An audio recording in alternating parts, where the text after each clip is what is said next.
Y ya estamos con nuestro primer invitado de la mañana, como se los prometimos. Estamos con Mauro Casa, politólogo, con quien vamos a estar conversando de lo que ha sido este arranque, pero sobre todo lo que fueron los actos. Los actos que ocurrían el 1 de marzo aquí en Uruguay con la asunción del nuevo presidente de la República. Y bueno, un día de celebración de la democracia, además de celebración del clima, que debemos decir que Nubel fue el único que dijo no va a llover, y así pasó. Y le teníamos poca fe. Le teníamos poca fe internamente. Mirá, el único, yo abría todas las plataformas que había, todas daban lluvia. Yo decía, Nubel dijo que no iba a llover, Nubel dijo que... Qué suerte, ¿no? Que se pudo hacer el acto público con la gente y todo, ¿no? Bueno, hubiera sido raro. Es una tradición. Sí, hubiera sido raro en la de la reta que no entra nadie, iba a estar solo las delegaciones oficiales y bueno, los frente amplistas que querían ir a saludar al presidente. Creo que se dio todo dentro de lo previsto, todo muy protocolar, la ceremonia bien. Quizá enfocarnos como un poco en lo que fueron los discursos de Orsi, ¿no? Contanos un poquito qué destacás ahí. Arranco por el final, el discurso en Plaza de Independencia, que era bueno el que iba a ser improvisado, salió así improvisado. Se notaba que ya había como un momento de que bajaba la emoción y ya no le salía mucho al presidente, no articuló demasiado, fue más como un mensaje de agradecimiento y no mucho más. Pero sí el discurso en el Parlamento, que era el importante, ¿no? Era el discurso con todas las delegaciones, con todo el mensaje político. Sí, y marca, ¿no? Los discursos de los presidentes, hace un tiempo atrás, hicimos un análisis en el país sobre los discursos presidenciales y los discursos de asunción de los presidentes y qué quedaba de ello. Es una nota, la pueden buscar. Está interesante, marcan cosas, ¿no? Marcan sobre cuál es el momento histórico generalmente. Son piezas relevantes sobre cómo está la situación del país y cuáles van a ser las prioridades del gobierno. Yo creo que Orsi tuvo como un primer momento del discurso muy republicano, muy de la celebración de los 40 años de la democracia, del Uruguay como una construcción colectiva, donde todos los partidos habían hecho su contribución, el énfasis en reconocer a las figuras de todos los partidos, a nombrar a los expresidentes, no solo nombrarlos, sino como también dar el momento de la inflexión para el aplauso, ¿no? Para que las cámaras los buscaran a los expresidentes.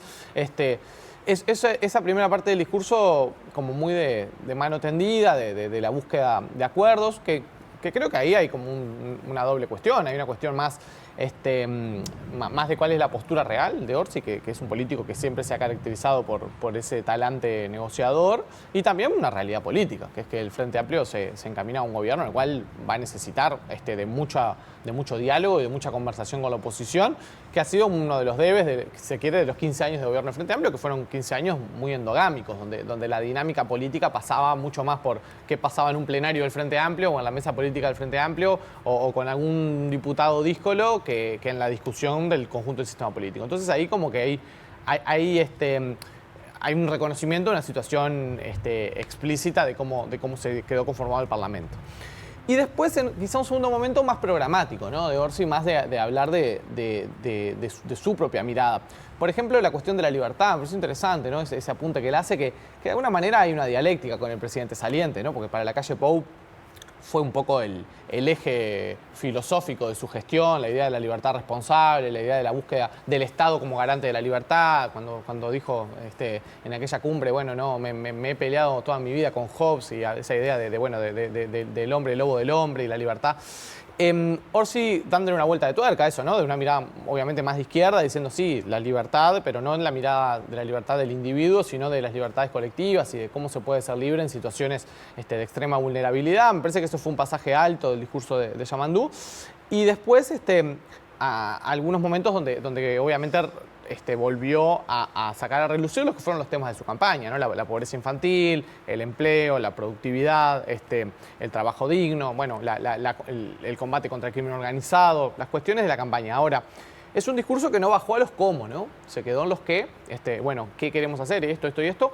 No hubo anuncios. Fue un discurso sin anuncios de medidas políticas concretas. Y eso es una novedad, porque si uno recuerda algunos discursos importantes, por lo menos desde el cambio de siglo, me acuerdo de Vázquez 2005, que fue un discurso de horas que habló frente al Palacio Legislativo en la escalinata, donde contó todo lo que iba a hacer el Frente Amplio, contó medidas de gobierno. Luego Mujica con educación, que luego se plasmó en el intento de creación de las nuevas universidades. La UTEC salió, la Universidad de Educación no, pero hubo un énfasis allí.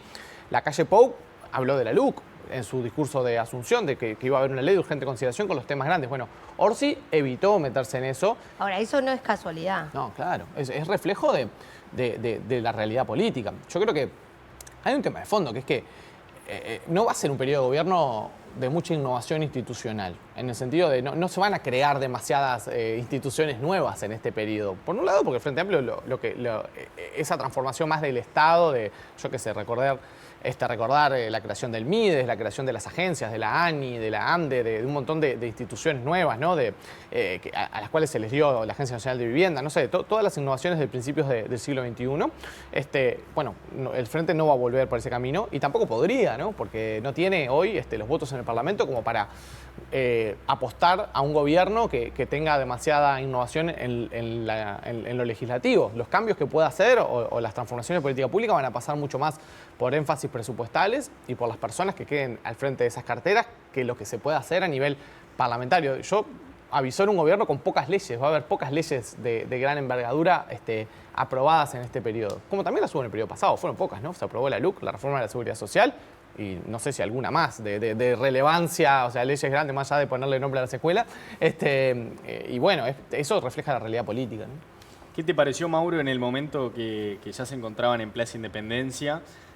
Bueno, ese momento tan particular de la transición, cuando vemos aquí en Uruguay, por suerte, el cambio de mando entre el presidente saliente y el presidente entrante. ¿Cómo lo viste? No, fue un momento ameno y se notaba también que son dos personas que se conocen hace muchos años, Orsi y Lacalle, y Lacalle puedo recordar que hizo política en el departamento de Canelones mucho tiempo, fue diputado por Canelones, varios periodos, fue candidato a intendente por Canelones, su construcción política viene más de allí que de Montevideo, y se conocen y siempre tuvieron un buen vínculo, más allá de que tuvieron algún cruce al iniciar la campaña. ¿Se acuerdan aquel cruce donde Lacalle se enojó y le dijo hay que cambiar los tonos? Hay que cambiar de tono y medio que se calentó, bueno, está.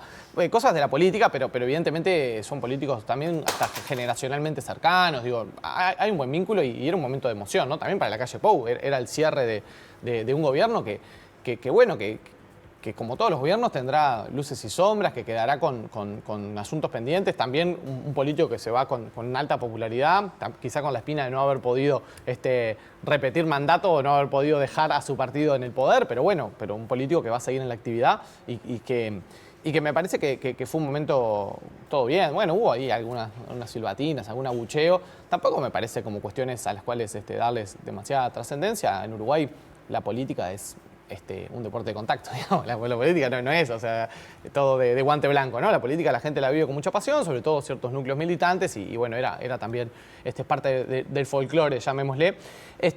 Pero todo me pareció muy correcto, ¿no? Mauro, en cuanto a la llegada de delegaciones, sí. ¿Qué balance haces Bueno, de eso? lo que pasa es que a veces en política internacional, como se puede hacer poca cosa, nos guiamos mucho por los símbolos, por los gestos, porque como en realidad acciones concretas en política internacional son pocas las veces en las que los países hacen, por suerte, ¿no? Porque cuando hacen acciones concretas generalmente no son positivas. Pero entonces a veces como que se sobreinterpreta un poco ciertas gestualidades. Creo que fue relevante, que vinieran importantes delegaciones, bueno, creo que terminaron viniendo 15 jefes de Estado, decía Alejandro Sánchez, lo escuchaba hoy temprano, fue importante. Me da más la sensación de que hay algo allí que tiene más que ver con la salida de Mujica de la vida política pública. Había muchos mandatarios que me daban la impresión de que querían más la foto con Mujica en retirada que demasiado por la expectativa que pudiese generar el cambio de gobierno en Uruguay. Sí, es verdad que bueno, Orsi no es un político conocido fuera de fronteras, no, en el sentido no es Mujica, no es Vázquez, ¿no? Lacalle Pou, que también con la pandemia adquirió protagonismo regional al menos y es una figura reconocida en el continente. Orsi no lo es. Entonces, me parece que ahí también había quizá curiosidad de algunas delegaciones de ver un poco cuál iba a ser el talante de este nuevo presidente. Creo que durante la noche del sábado y durante todo el día domingo acontecieron todas esas reuniones, ¿no? Me imagino que agotamiento para el presidente y para el canciller. Bueno, tenés que recibirlas, todas esas delegaciones que vinieron, sí, claro. y cada una... Igual, de todas maneras, por ejemplo, fue importante la presencia de Lula. Sí, fundamental, claro. Además, vino con una delegación numerosa. Y no podemos olvidar que una de las primeras reuniones que mantuvo Orsi cuando es electo presidente fue con Lula da Silva. Y no podemos dejar pasar de lado ese encuentro, porque estamos hablando del claro. potente de América, ¿no? No, y Lula es evidentemente Brasil, y en particular Brasil, cuando es gobernado por Lula, es el país de la región que juega en la liga global, digamos, ¿no? Es el país de la región el único que tiene influencia global o que tiene importancia global, más allá de que después, el vecino de al lado, Milei, quiera decir que él es el presidente más importante del mundo, cosas así que, no es lo mismo, ¿no? Cuando Milei se pasea por cumbres haciendo de payaso y que cuando Brasil es convocado a foros globales donde su palabra importa y donde representa América Latina. Creo que Orsi se ha visto bastante cobijado por los líderes progresistas de la región, ¿no? Fue importante, vino Lula, vino Petro de Colombia, Sí, vino esa Boric. primera cena. Sí, juntos. esa primera cena, la noche del viernes, que aparecen tomados de la mano. Hay ahí como un espaldarazo político y darle este reconocimiento. El propio Pedro Sánchez de España, que no vino, pero que el día anterior se habían comunicado por Zoom y habían tenido como una conferencia con los presidentes progresistas de Latinoamérica. Hay un intento ahí como al menos en lo simbólico, de resistir, ¿no? el embate como de las extremas derechas globales, que bueno, son las que marcan el signo de la época, bueno, de los gobiernos progresistas de poder marcar allí una presencia y un espaldarazo a un nuevo integrante de esa tribu, ¿no? Como va a ser Yamandu Orsi. Y la presencia del primer canciller alemán, y veíamos hace un ratito en el avance de las principales noticias, este peso que de alguna forma puede ir generando, que Uruguay no parecería tener mucho peso dentro del Mercosur y mucho menos para la Unión Europea, pero con las manifestaciones de Milei en relación a la posible salida del Mercosur para hacer un acuerdo con Estados Unidos y lo que acaba de pasar entre Estados Unidos con Zelensky, con Ucrania, o sea, Trump-Zelensky, de alguna forma, ¿cómo deja este panorama de Uruguay en relación a la Unión Europea, en relación a ese vínculo con Estados Unidos y que Milei no haya venido cuando pudo haber venido, porque su reunión fue bastante más tarde que haber venido y por lo menos hacer acto de presencia? A ver, yo creo que la presencia del presidente alemán es relevante. Nunca había pasado. Nunca había venido exacto. un presidente de Alemania. Más allá de que en un sistema parlamentario como el alemán, el presidente es una figura más protocolar, no es el que dirige el gobierno alemán, sino que es una figura más. Pero bueno, está para estos temas, para los temas de política internacional. Me parece que sí, tiene que ver con una preocupación que se ve desde Europa, de decir, bueno, se logra, después de décadas, un primer avance con la firma del acuerdo del Mercosur, que bueno, que le resta un camino larguísimo de ratificaciones en los parlamentos, en el Parlamento Europeo y en los parlamentos nacionales del Mercosur, pero me parece que había que se quería ver también cuál iba a ser el talante del gobierno de izquierda de Uruguay frente a eso, ¿no? Porque si uno mira desde un punto de vista más ideológico global, en general, bueno, el gobierno de la calle Pou se lo veía como un gobierno más liberal, más proclive a este acuerdo, y quizás desde Europa había dudas de cómo podía eso resonar. Sí, de más en un afinidad gobierno, con Rusia, por ejemplo. claro, un gobierno del Frente Amplio, que no va a ser el caso, porque los gobiernos del Frente Amplio, los gobiernos del Frente han sido promotores de este acuerdo también, han impulsado durante los años de Vázquez y Mujica, también se impulsó este acuerdo, y el acuerdo Mercosur-Unión Europea en Uruguay reúne un consenso de todo el sistema político, ¿no? En otros países no. Sí, deben estar viendo con preocupación lo de Milei. Lo que pasa que lo que dice Milei se tiene que dar una carambola que no se va a dar, que es que básicamente primero Trump le ofreciera un tratado de libre comercio a Argentina. Y eso no va a pasar porque Trump está en las antípodas de esa línea económica.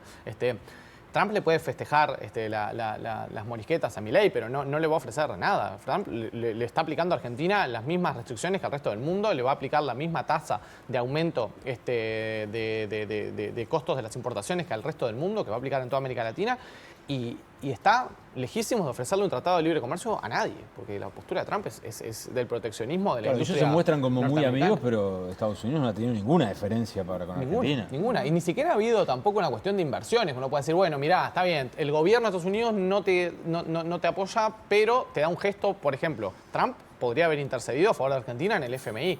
No ha sucedido. Milei está a la espera de un desembolso de dinero del FMI para poder seguir manteniendo la inflación baja y mantener el dólar. Eso se le están acortando los tiempos y ese desembolso no llega.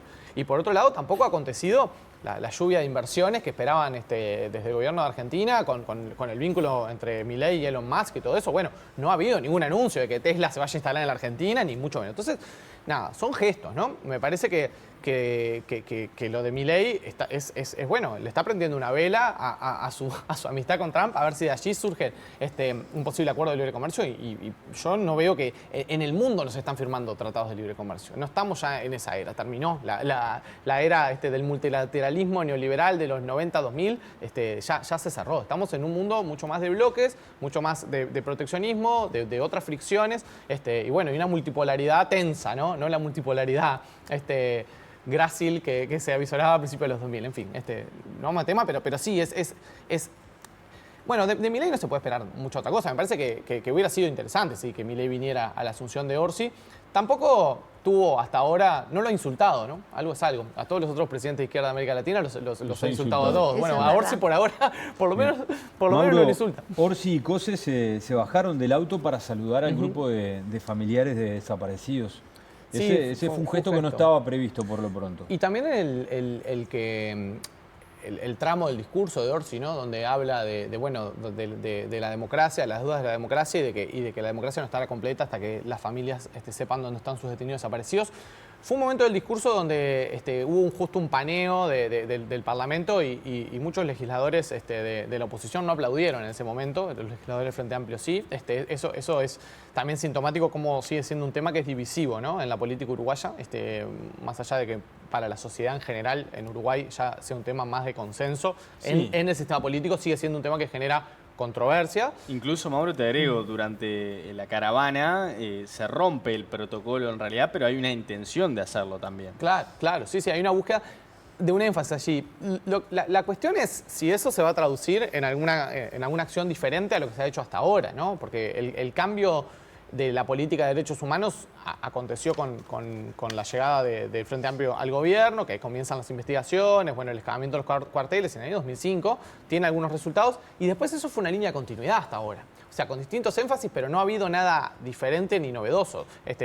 Hubo la duda de si en el gobierno de la calle Pou se podría seguir avanzando en ese sentido, se siguió avanzando, continuaron las excavaciones en los cuarteles, aparecieron restos nuevos de detenidos desaparecidos durante la gestión de la calle Pou. Pero me parece que de parte de familiares lo que esperan es algún gesto diferente de si se va a innovar en algo en esa política, si se va a innovar en esa búsqueda. Es difícil, ¿no? Es difícil de saber y sobre todo cuando... Primero que el tema en general ya está en manos de la justicia, ¿no? O sea, la que investiga es la justicia, investigan los fiscales y determinan los jueces. Y generalmente casi todos los años o cada un par de años tenemos algún procesamiento nuevo de algún militar al que le encuentran responsabilidad. Pero bueno, no ha habido demasiado énfasis de parte del Poder Ejecutivo en innovar en esa búsqueda. No sé si pasa. Son muchos años, ¿verdad? Claro. Y el camino, aunque se ha tratado de hacerle... Claro, y el paso del tiempo juega en contra también de responsabilizar a quienes lo hicieron.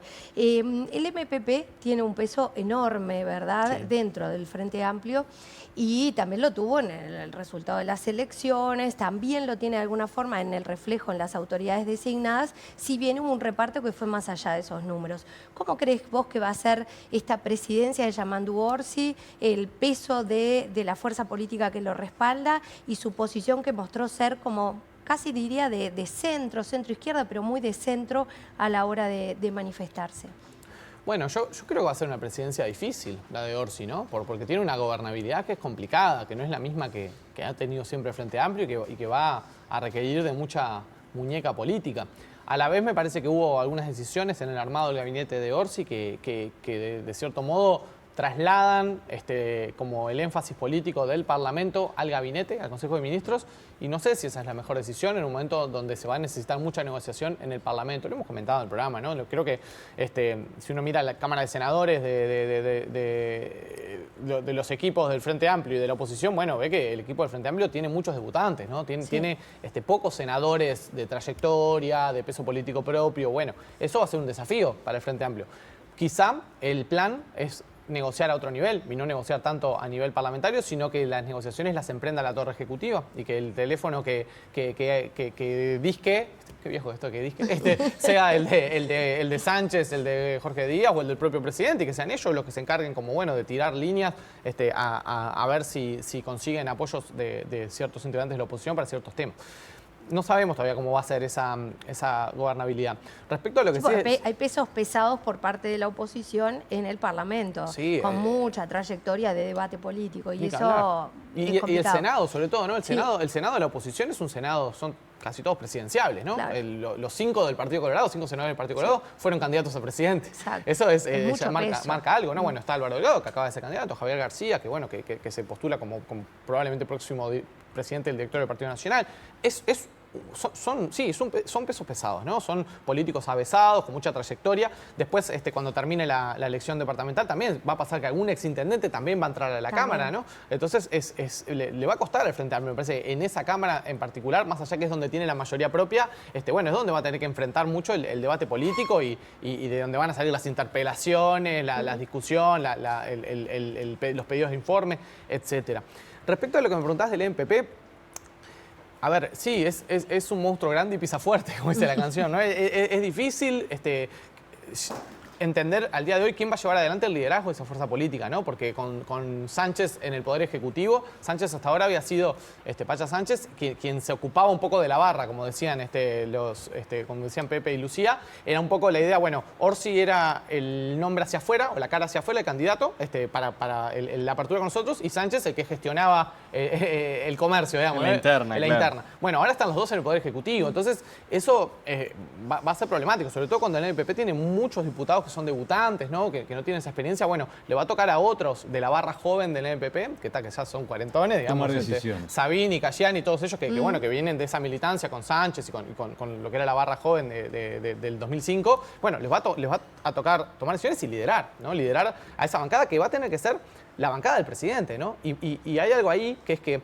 hay varios ministros, los ministros independientes, son los ministros del presidente, son los ministros más relevantes. Son Carlos Negro, el ministro de Interior, Gabriel Odone, el ministro de Economía y Lubetkin, el canciller. Total. Los ministros más relevantes del gobierno Son no tienen de- bancada, no no tienen tienen independientes. diputados Sí, ni sí, senadores sí. que los defiendan. Van a Creo tener que clarísimo. ser senadores y diputados del MPP los que los defiendan cuando ellos vayan al Parlamento. Entonces, le va a tocar ese rol a la bancada del MPP, ¿no? Defender muchas veces a políticos con los cuales van a tener diferencias políticas, porque a nadie se le escapa que Odone tiene distancia ideológica con el legislador mediano del MPP. Pero bueno, les va a tocar defender a los ministros del presidente, ¿no? Quedó clarísimo. Mauro, muchísimas gracias por estos minutos. La Gracias a seguimos ustedes. en cualquier momento.